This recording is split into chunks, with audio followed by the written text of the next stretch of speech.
I sold my first dining table. So we picked out this specific silver maple slab, and I had a very specific slab I needed for this project. They wanted a live edge table, but they wanted it to be very rectangular. They didn't want a lot of movement in the sides, and they had a very specific width and length that they needed. So this thing is sanded to an 80 grit, which is perfect for kind of the beginning prep stages of a table like this. I need to clean up the edges. There's a few kind of like weird spots that need kind of ground off. I'm gonna brush a coat of epoxy over the whole thing. Both sides are gonna get brushed, and that will kind of encapsulate the whole thing before we do any black epoxy. And then when I sand the whole thing down again, it'll have a nice even color. This is a silver maple slab, and maple and some of the lighter woods have a tendency to stain when you get epoxy on them. Those little drips will stain the slab forever, and then there's basically no going back. Even if you go over the whole thing after the fact, it'll be 2 coats in that little spot and then 1 coat everywhere else. You can hide it, but it'll sort of never go away.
We're gonna flip it over now and do the other side. It's dripping down the sides, and I'm worried that exactly what I was trying to avoid is gonna show up on the sides. I'm able to sand a lot more aggressively on the sides, so I think it's gonna be okay, but it might be slightly visible, which I'm really kicking myself for the fact that I rushed this last night before I left, and then I'm gonna hit the edges too. Can't ruin client work because we need to make money here. This is the issue I'm talking about. These drips, especially on the surface, there's a chance that these drips will still be visible. Even if I sand them down and then brush a coat over the whole thing, you may still see these runs.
So I didn't do it on the other side, and I kind of regret it, but I think I'm gonna take out this hot glue gun and make a little dam around some of my pores just to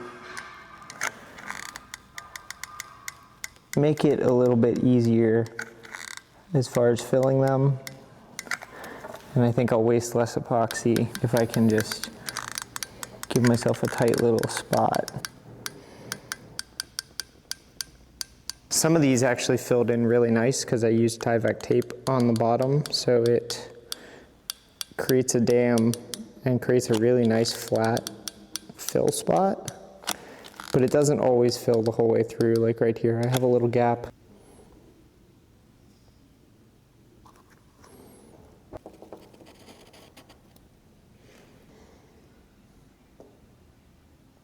Okay, it's been a couple days now of epoxy filling. I did both sides. I'm really happy with how this is turning out. I have started to kind of think about the base design. They want to do a trestle style base. I'm thinking through the dimensions and sizing on that because you want to make sure there's enough knee room everywhere, but they want to be able to fit 2 people on the sides and then 1 on each end like this for a total of up to 6 people. They want to have that availability. And so you want to make sure that the dimensions of it all fit. It's a little bit of a delicate balance. There's kind of some rules of thumb on the sizing of each place and how far apart everyone should be. A general rule of thumb is however long the table is about how many people can fit there. So if the table is 6 feet long, it should hold 6 people, 2 on each side and 1 on each end. I'm gonna try really hard not to get any tear out, which might be hard. Yeah. If I can get just the glue to come up. Because I don't think the sandpaper is going to like the glue very much.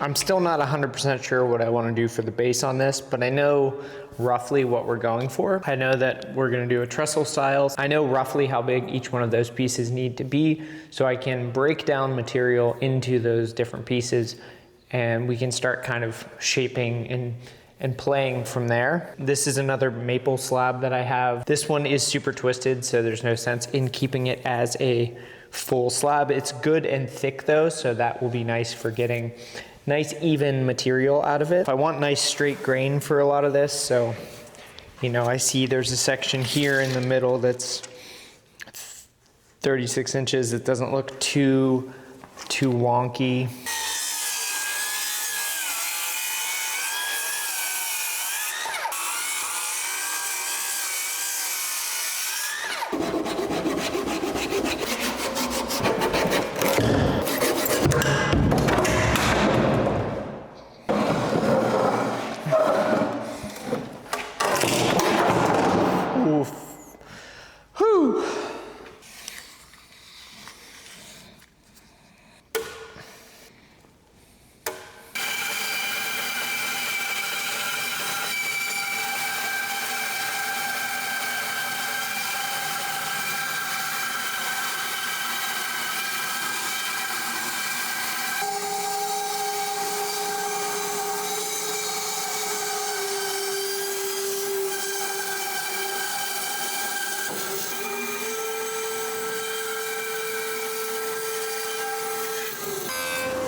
We're moving right along on this. The tabletop is mostly epoxied. There's a couple little pinholes of epoxy that I need to fill in, but I'm gonna get some syringes off of Amazon so I don't make a total mess. But what I wanna do now is cut my ends square. I think I'm gonna do a curved end on this, but I wanna see it straight first. So I'm gonna cut it straight lines as big as I can, and I could always make it a little bit shorter when we get down to it, but I wanna have a nice clean edge because I need to know the exact thickness of the tabletop so that I can make the base, because I want the thing to be at 30 inches, which is your standard dining room table height. I don't want it to end up being like 28 or 29 7/8 or something stupid because I thought that this was 2 inches and it's not, you know what I mean. So I wanna make sure I have a nice clean edge so I can tell exactly how thick it is. The important thing is that the ends are parallel because I want this thing to be a rectangle. We don't want these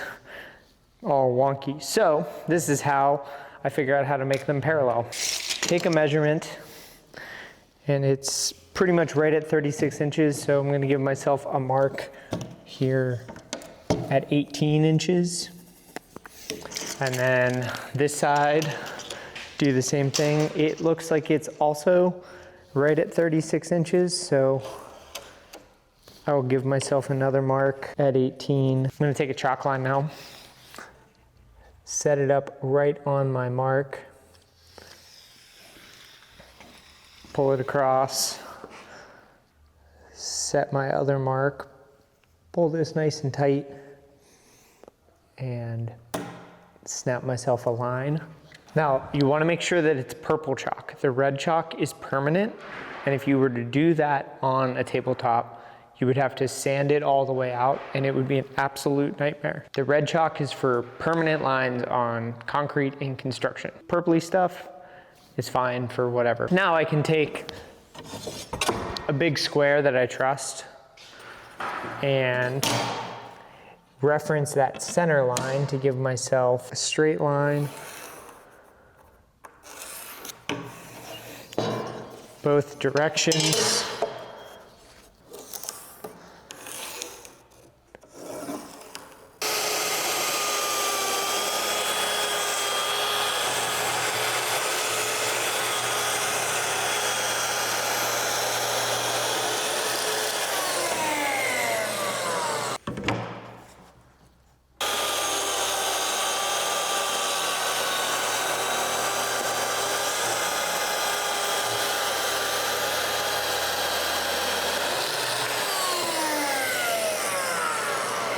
Got a little ahead of myself here, but I made a 1/4 inch piece of MDF to the size of the leg for the table.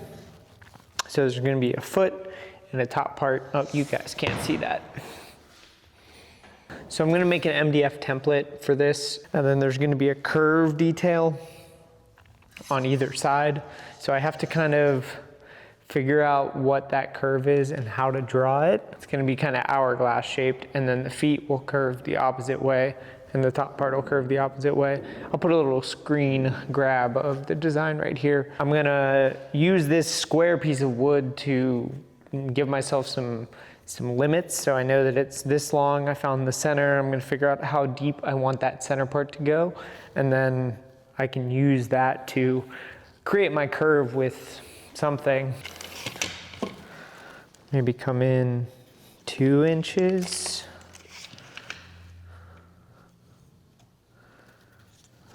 In my drawing, I had this middle part at 3 inches wide, but I don't think I want to go that skinny with it. After checking the SketchUp model, I learned that it's 40 7/8 inches radius for the curve that I'm trying to get. So I got a scrap of the old plywood, and I'm gonna make a mark at 1 inch and 41 7/8 so that I can drill some holes in it, and that will allow me to be able to make basically a big compass. 41 7/8 and 1 inch.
I want this leg piece to be 10 inches wide.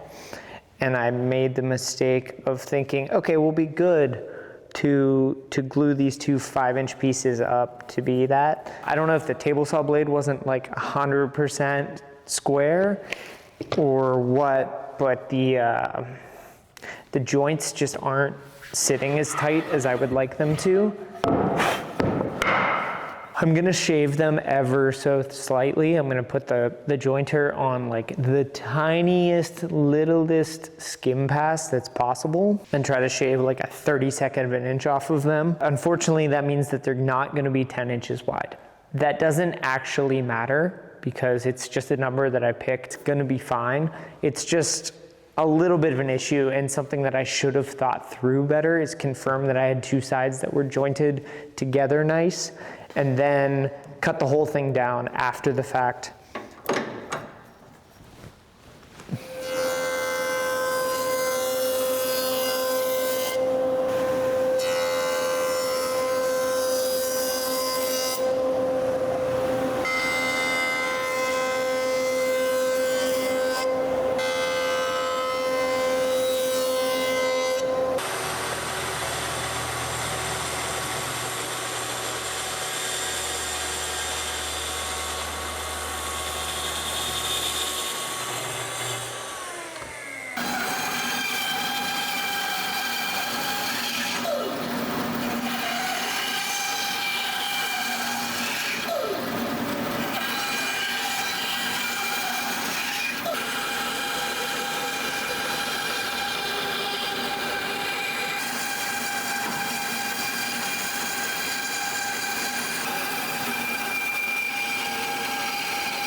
Yesterday, after I was so confident, I cut the domino holes wrong in the 1 foot. I course corrected it and got the other 3 pieces that need these holes done. But I decided that I was gonna remake this piece instead of try to like patch it. I had extra material, so it wasn't too big of a deal. And I'm just gonna transfer over all of the measurements that I need. I wanna leave the thing rectangular until all the dominoes are cut, and then I can confirm that it's the right shape, and then spend the rest of the day shaping and blending everything. I bought a new flush trim bit for my router. Unfortunately, the router table that I got, the spindle died on it, and so I'm gonna have to source a new one. I was hopeful to find one at Woodcraft today, but I did not persevere in that endeavor. So, that being said, we're gonna have to do it with a hand router and, you know, blue tape and clamps and all that stuff. Not a big deal, but we will persevere, as they say. This is why I love templating, using 1/4 inch MDF or something like that to template your materials and template your designs.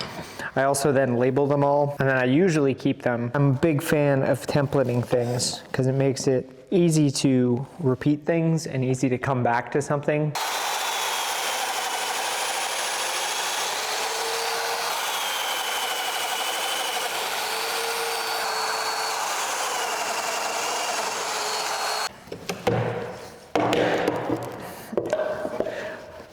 I dented the top by dropping the corner of this on here. This is why we don't use the tabletop as our workbench.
Man, it's so easy to get the router a little bit crooked. So there's some imperfections, and like in these parts I was able to sand it out, and I'll be able to sand it out in the side curves as well. But there's a little bit of a bite mark in the one that really kind of pisses me off. I have to figure out how I'm gonna do this foot detail so that it only sits on the outside.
Okay, these are, I'll still call them rough shaped, but we're getting closer and closer to the final shape. There's a little bit of cleanup I need to do to make these joints here a little tighter before everything gets glued together. And then I want to do a roundover on a bunch of it, but before I do that, I have to cut the hole for, there's going to be a stretcher that's like a big through tenon.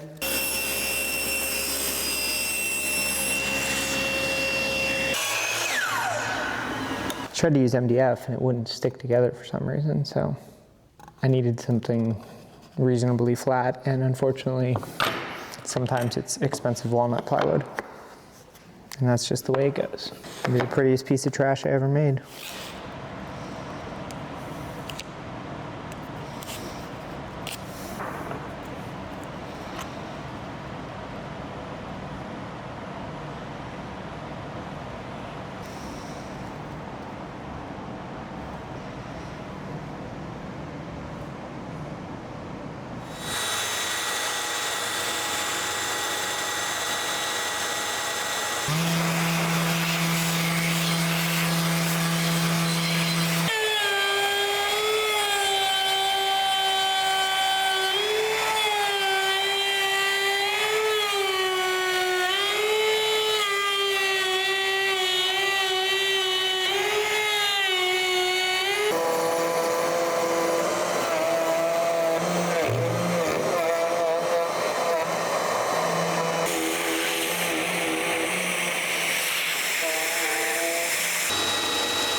I got most of the way through the material. I used a Forstner bit to drill a hole all the way through, and now I switched to a patterning bit with a bearing on the end of it instead of on the, I guess it's a top bearing instead of a bottom bearing. I will still have to clean up the corners because they're a tighter radius than this bit is. For hogging out the material, this one's nice and fresh and sharp, and I think this should work so we don't get any like tear out or anything crazy.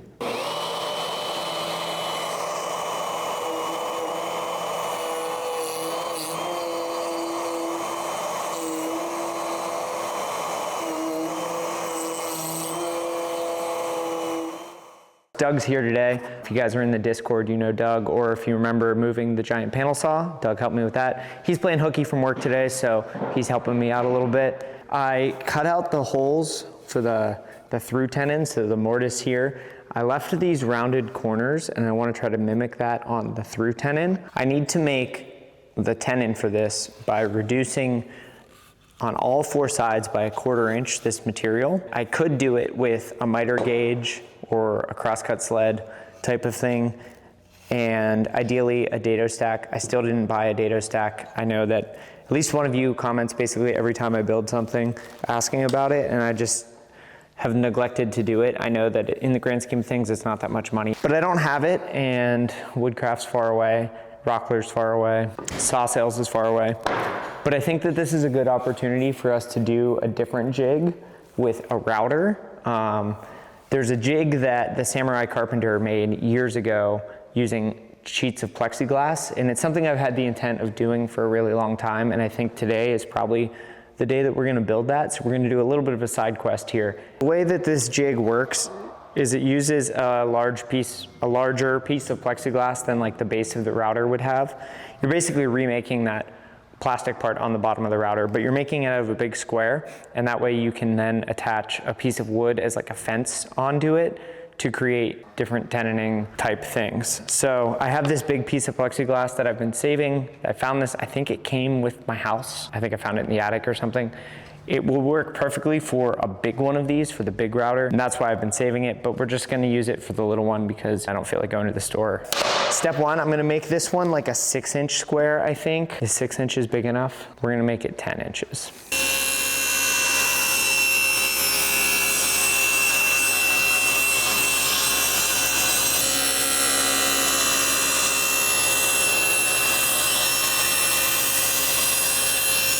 I don't know about you guys, but every once in a while you smell something and it like teleports you. It's like time travel, like it's such a very specific smell. It takes you to a very specific moment. The smell of cutting plexiglass like this just took me back to like 7th grade shop class. I don't remember what we made, but I remember we made something out of plexiglass where we cut it down and then used a hot wire like melting thing to bend it. It was some kind of like display stand or something. But that smell just like took me back to middle school. That was wild.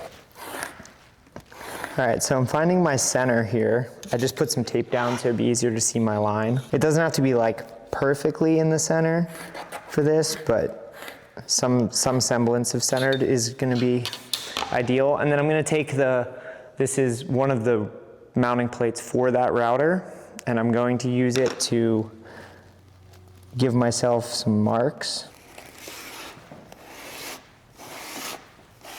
I was trying to drag the compass around to make the circle whatever, because Tristan was like, what is this? I'm like, let me show you. Right, doing it like this way. Yeah, and he couldn't get it. Both legs are like walking all over. Yeah, I just picked up this drill press. This is a Harbor Freight. The Harbor Freight stuff is continually just getting better and better, and I'm so impressed with how nice these things are. Like the laser on it, the light on it, everything was like square and dialed in from the factory. Didn't take that long to put together. You know, it's not like the new Laguna ones that are all fancy with like digital readouts and stuff, but you know, it makes holes.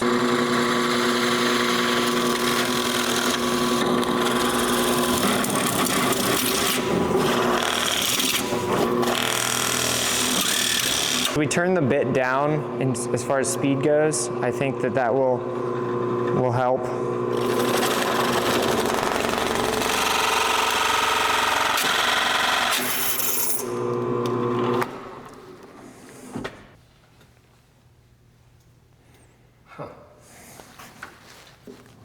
That's different. You know, as soon as I start saying nice things about it, it tears itself apart. Actually, I'm pretty sure it's my own fault because the actual spindle part itself and the chuck came not attached to it, and they're just a pressure fit that you just have to like tap on with a hammer, and I probably didn't do it that aggressively because I didn't want to damage anything. So we just pressed it back on. I put a block under it and like cranked down on the arm. So that should help. I think we're probably okay. We'll just...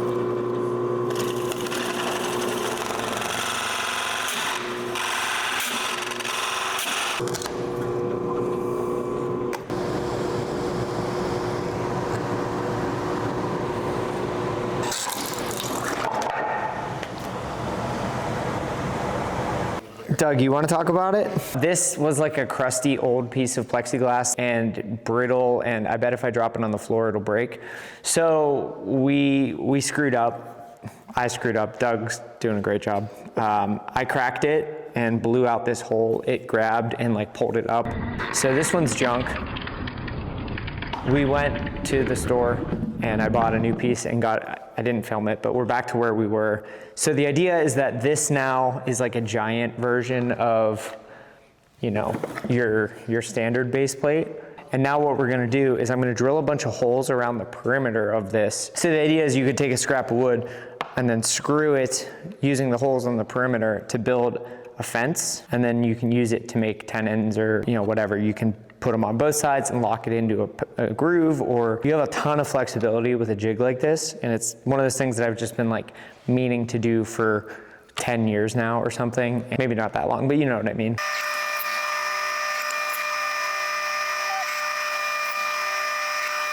It's amazing how much of the day you can waste when you ruin something and have to go back 3 steps. I finally got it done. I used some tape on it just mostly so I could see my pencil marks, because pencil doesn't really like, I was gonna call this Lexan. I've been watching too many race car videos in my free time. Plexiglass. But the idea is basically now, see all these holes around the side, gives us the ability to screw in a board like this, basically anywhere. See how I did 1/2 inch hole spacing, because I figured like 3/4 or an inch is probably the size that I would want. So now the fact that it covers 2 holes, you know, you have, as long as you're hitting one of them, you have basically infinite adjustability. I've got it pivoting on the one. So as you can see, super crooked as far as like being square to the thing, but exactly 3 inches off the outside edge of that bit. Now we can prove to see if I'm a total lunatic and a liar.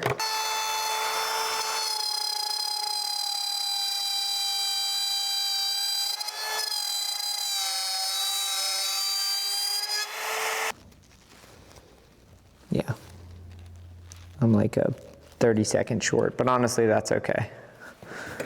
And then the other thing that I can do is start on the outside here.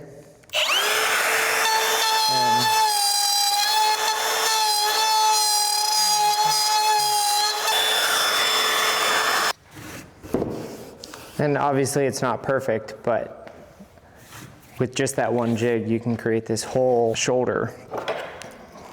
And it should be just a hair under 1/4 of an inch, 7/32 or whatever it is. And then you can clean that up with a block plane. We went on that little side quest there to make that jig, and then I made this Haggard test tenon that's close to what I want, but I think the issue was I used a roundover bit on these corners and it chewed the hell out of them. So that's partly the problem, but I don't think the bit that I used is perfectly a circular radius. I think it has like an asymmetry to it, because it seems like the way that I did it, a couple of the corners are really nice and a couple of them are slightly off in a way that's like around here, not acceptable. I've been really struggling with trying to do the joinery on this table, and I just cannot get the tenon to be the right way. So there's a couple other projects coming up too that this would be good for. So as much as I really didn't want to go spend the money, I bought a robot that can do it better than I. Good and bad. The Woodcraft here in Pittsburgh is closing at the end of the year, so they have a bunch of sales. And so I've been able to utilize some of that, and I got a little bit of a discount for buying it. And so I got the Shaper Origin Generation 2 trace plate, the workstation. This should fix everything that ails me. And if it doesn't, Sean, I'm coming for you. I think this should give me the ability to create that joint absolutely perfect in a way that I just cannot get. I don't know.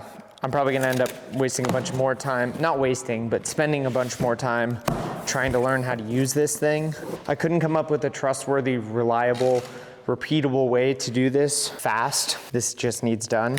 And let's be honest, I just really wanted one of these. I've known Sean from Shaper for like 4 or 5, no, maybe longer now, like 5, 6 years from when he started coming to Workbench Con.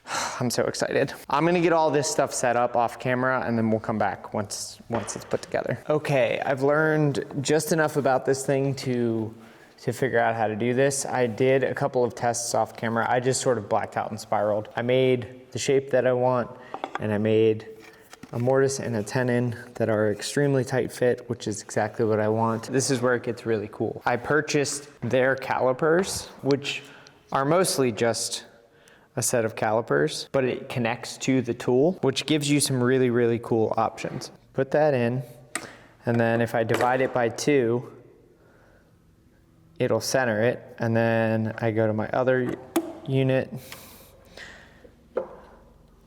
hit the button, and then divide it by 2 equals done. So now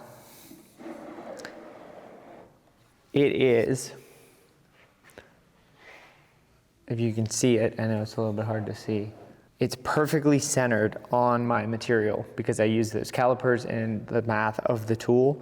And so I don't need to know exactly what the difference in that material is or whatever.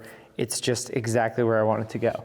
Now I can place it and it shows exactly what I'm doing. And now if I go into my cut settings, I want an outside cut, and I can do this auto pass feature, which will do it in multiple steps, and then on that last step, it'll keep everything outside by a hair, and then on the last cut, it'll bring everything in, giving you a really clean shoulder.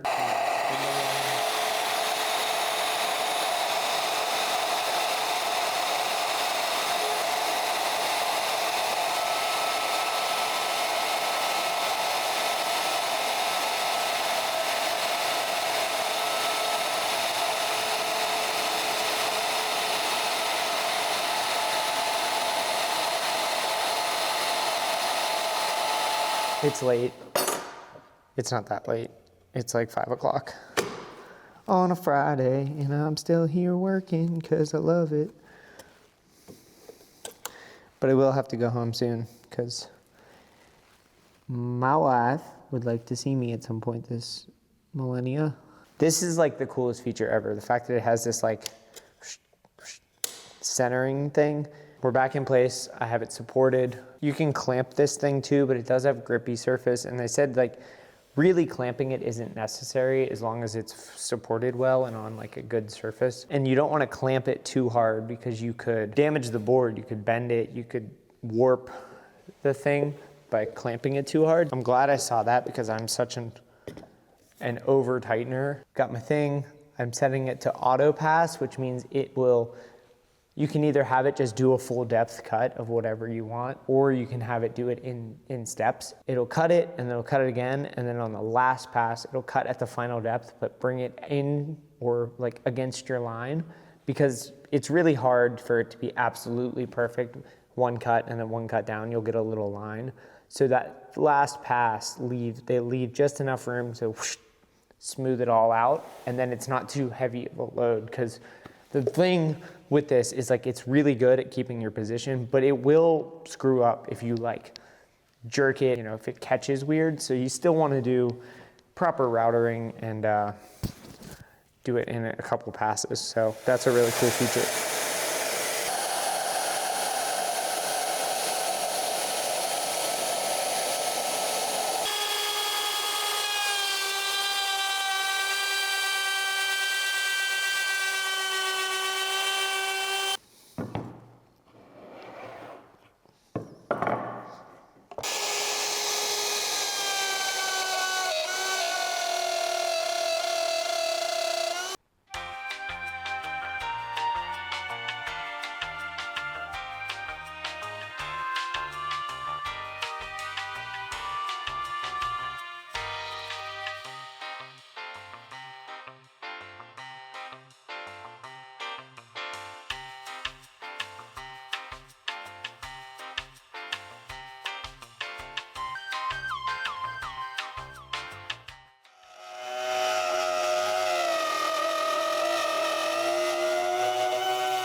partly because I was making kind of aggressive cuts also. This is just, it's got some kind of punky spots due to like the spalting and whatnot. I'm gonna do a brush on coat of clear epoxy on the ends to kind of stabilize and fill.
We glued up overnight. I don't understand why that was so stressful, but that's just how it goes. The dry fit on stuff always goes perfectly, and then as soon as the glue bottle's open, everything goes terribly. It's anxiety inducing in the worst way. I was watching Essential Craftsman the other day, and Scott on there said opening the glue bottle brings the same anxiety as the concrete truck showing up. He does a lot of construction. I feel that. If you've ever laid concrete, it's a similar sort of feeling because once you start, there's no stopping.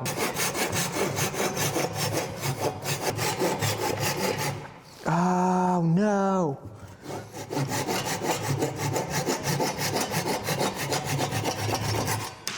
Oh, I gouged the shit out of that. Damn it.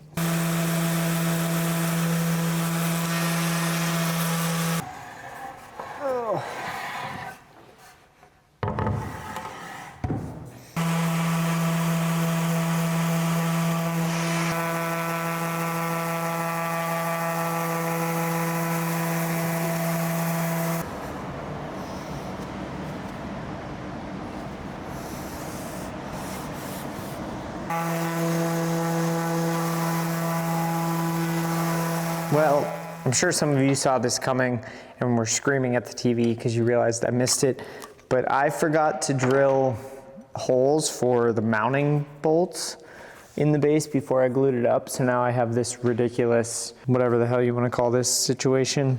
Now I have to do this like cobbled together, shim the thing up so that it sits right and square and level, and then drill holes for my mounting bolts. Not my smartest move.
So now I got to drill the threaded inserts into the bottom of the tabletop, which is always terrifying because if you screw this up, like everything's ruined, because I don't have one of those fancy dancy like handheld drill press things. Tried and true random block of wood method. So on the drill press, I drilled a hole all the way through this block of wood, so I have a perfectly straight hole. And now I can just go ahead and using a flashlight, I can line this up. There's slop built into this system because you need the tabletop to be able to move, and just getting 4 points to line up perfectly is challenging.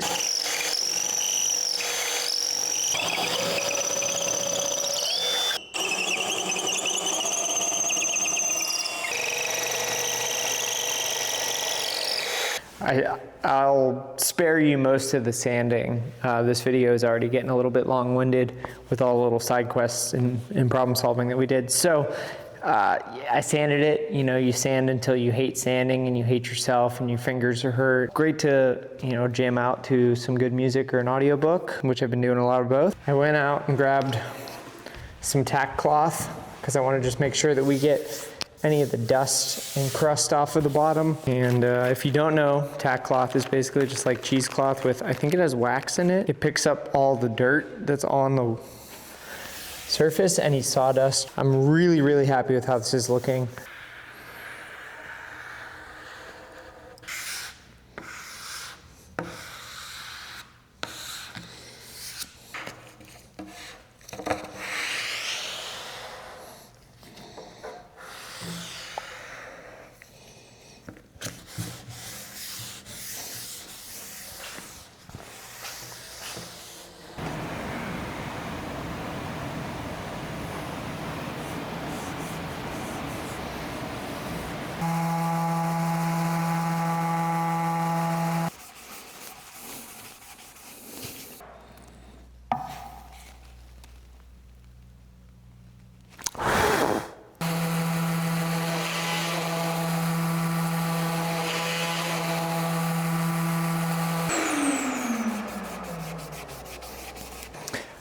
And we've done it. This is the first table that I've done fully start to finish here in the new shop and as a full-time furniture maker. I am so incredibly happy with how this one turned out, and I thank you all for your patience and enthusiasm as I'm getting all this going. So without further ado, let's check out the final result.